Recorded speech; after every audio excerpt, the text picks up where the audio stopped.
Abraham ignorait tout de l'objet réel de la visite de ces trois hommes, car il a déclaré au verset 5, j'irai prendre un morceau de pain pour fortifier votre cœur, après quoi vous continuerez votre chemin, car c'est pour cela que vous passez près de votre serviteur. Cette partie doit faire l'objet d'une attention particulière, car bien souvent, nous sommes soumis ou nous faisons face à des circonstances, des situations ou des événements pour une raison connue ou une raison qui nous a été donnée. Mais la véritable raison pour laquelle nous prenons part à toutes ces choses est cachée. Ces circonstances, ces situations, ces événements peuvent être heureux ou malheureux, agréables ou désagréables, plaisants ou douloureux, gratifiants ou humiliants, confiants ou décevants. Ainsi, pour découvrir la véritable raison de tout cela, nous allons devoir donner le meilleur de nous-mêmes. Lorsque tout s'avère négatif, nous allons devoir surmonter la bataille et davantage manifester le caractère de Dieu. Cela veut dire que notre caractère va être soumis à rude épreuve afin que nous puissions croître. Par exemple, pour croître dans l'amour, notre amour va être soumis à rude épreuve. Nous allons devoir continuer à aimer, quand bien même tout en nous dira, trop c'est trop, je ne veux plus, je ne peux plus aimer. C'est donc lorsque nous irons au-delà de nos limites connues que nous allons pouvoir activer la bénédiction. Du verset 6 au verset 8, on nous raconte comment Abraham a dressé la table pour ses hôtes. On nous raconte ce qu'Abraham a offert à ses hôtes. Abraham lui-même a veillé à ce que le meilleur sorte de sa maison. En maître de cérémonie bienveillant, il a dit à sa femme Sarah de faire des gâteaux. Il a choisi le veau tendre et bon, l'a donné à son serviteur pour l'apprêter. À cela, Abraham rajouta de la crème et du lait. À ses visiteurs, Abraham a offert ce qui était bon et tendre. Abraham a offert ce qui était doux et agréable. Abraham a offert ce qui était précieux et délicat. Abraham a offert un doux confort à ses hôtes.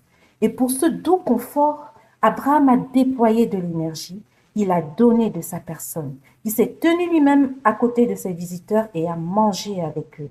Ainsi, c'est en cela qu'Abraham a su activer la promesse que Dieu lui avait faite. Au verset 9, pendant qu'ils mangèrent, ils lui dirent, où est Sarah ta femme? Au verset 10, l'un d'entre eux dit, je reviendrai vers toi à cette même époque et voici Sarah ta femme aura un fils. Peuple de Dieu, lorsque nous élevons un homme de Dieu dans notre maison, dans notre cœur, l'onction de cet homme de Dieu va se déverser sur notre vie, si bien que nous n'aurons même pas besoin de prier pour certaines choses. Un homme de Dieu avait rendu ce témoignage. Un couple qui n'arrivait pas à avoir des enfants l'avait convié dans sa maison.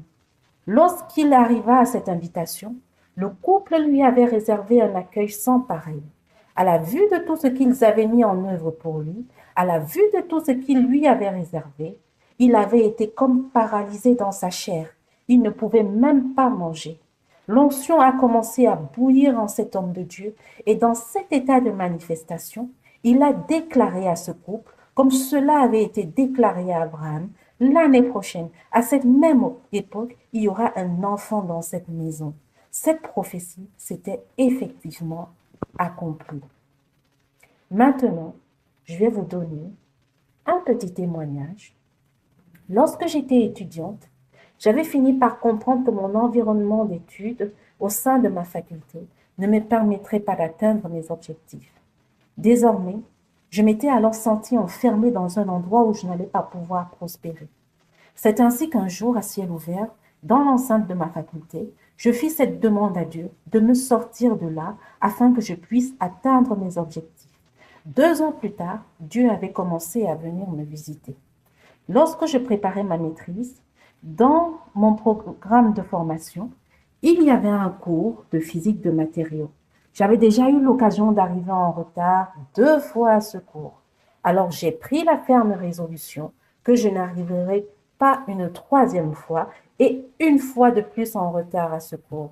Je prenais désormais toutes mes dispositions. Un jour, le cœur en joie, sachant que j'arriverai 5 à 10 minutes dans la salle avant le début du cours, voilà que sur mon chemin, Dans l'enceinte de la faculté, j'avais entendu une personne m'interpeller. Je m'étais retournée et j'avais vu une femme accompagnée d'un petit garçon âgé de moins de 5 ans. Elle m'avait dit qu'elle était venue pour des formalités concernant son fils aîné, mais qu'elle ne savait plus où elle avait garé sa voiture. Si je pouvais l'aider à retrouver le parking sur lequel elle s'était garée.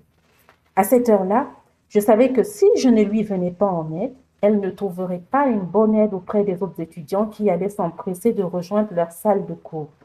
J'ai regardé à ce petit garçon et je ne pouvais donc pas laisser cette femme tourner en rond. Je lui ai demandé ce qu'elle avait vu lorsqu'elle s'était garée, car il y avait potentiellement 4 parkings sur lesquels elle avait pu garer sa voiture. Lorsqu'elle m'a dit qu'il était écrit le nom de la faculté en grand, j'ai pu identifier le parking et j'avais entrepris de l'y accompagner. Après avoir aidé cette femme, j'étais finalement arrivée à mon cours avec 5 minutes de retard. Peuple de Dieu, tout cela correspondait à la première porte de bénédiction que je devais ouvrir. L'épreuve avait été réussie.